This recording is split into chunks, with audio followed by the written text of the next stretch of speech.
नमस्कार, मैं doctor Nirmala Joshi immunisation के बारे में बातचीत कर रही थी।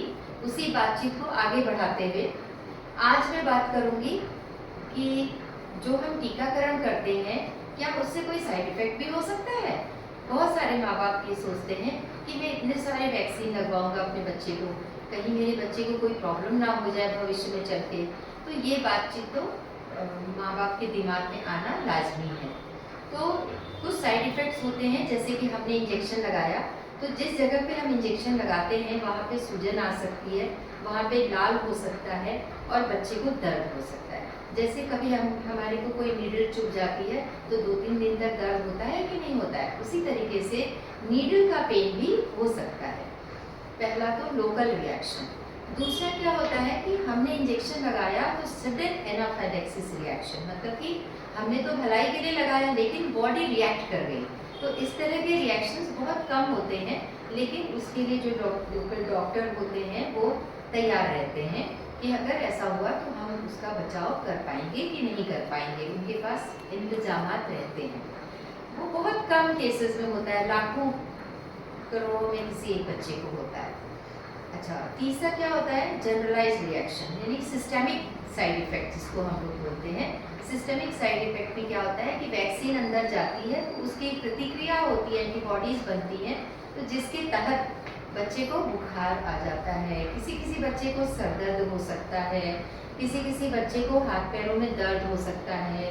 और कभी कभी क्या होता है कि जिस पैर में या हाथ में हमने इंजेक्शन लगाया है उसमें उसको हिलाने में दिक्कत आ सकती है, लेकिन वो एक सेल्फ लिमिटिंग साइड इफेक्ट है, वो अपने आप ही ठीक हो जाता है।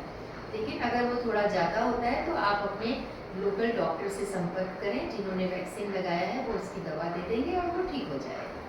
इसके अलावा जो हम टीके पिलाते हैं मुँह से, तो वो टीके हमने पिलाया और पीने के बाद वो पेट में जाता है, पेट में जाके फिर लोकल एंटीबॉडीज़ बनाता है और फिर सिस्टेमिक एंटीबॉडीज़ बनाता है। तो उसके तहत वो कभी कभी लोकल प्रॉब्लम क्रिएट कर सकता है। जैसे कि बच्चे को, जैसे हमने रोटा वायरस पिलाया तो उसके बाद अगर उसको 2-4 लैट्रिन होती थी दिन भर में तो वो बदल करके 5-6 लैट्रिन में कन्वर्ट हो जाएगा।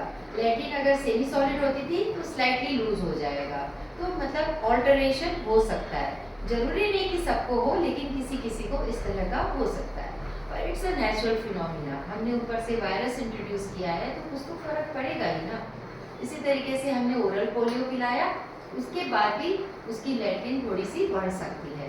तो इस तरीके के साइड इफेक्ट्स हो सकते हैं। अब यहाँ पे एक बड़ा ही इम्पोर्टेंट साइड इफेक्ट के बारे में चर्चा हुई थी कुछ साल पहले। ये कहा गया था कि MMR का टीका देने से बच्चे को ऑटिज्म हो जाता है। ये किसी ब्रिटिश में ब्रिटेन वगैरह में ये देखा गया था कि एक बच्चे को ऑटिज्म जो हुआ था वो MMR वैक्सीन लगाने के अगले दिन हुआ। अब मैंने जैसा कि आपको पहले वाले वीडियोस में बताया, जब हम कोई भी टीका लगाते हैं तो उसका असर आने में कम से कम 3 से 4 हफ्ता लगता है, और ऑटिज्म हो गया उसको अगले दिन। How can be this possible, आप खुद बताइए। ये एक प्रोपोगेंडा था। इसके बाद तमाम स्टडीज हुई, पूरे वर्ल्ड में हुई, हमारे यहाँ भी हुई, तो देखा गया कि इसका ऑटिज्म से कोई भी कोरिलेशन नहीं है, इसलिए ये भी साइड इफेक्ट कैंसिल हो गया। तो इस तरीके से देखा जाए तो जो साइड इफेक्ट्स हैं वो नेग्लिजिबल हैं, और वैक्सीन के जो गुड इफेक्ट्स हैं वो बहुत ज़्यादा है। अगर हम तराजू से तौलें तो गुड इफेक्ट्स बहुत ज़्यादा हैं और साइड इफेक्ट्स इतने से। तो उन पर ध्यान ना देते हुए हमें अपने बच्चों को टीकाकरण जरूर करवाना चाहिए। इन्हीं बातों के साथ आज का वीडियो मैं यहीं पर संपन्न करती हूँ। नमस्कार। यदि आपकी कोई क्वेरी होगी तो आप कमेंट बॉक्स में डाल दीजिएगा। Thank you.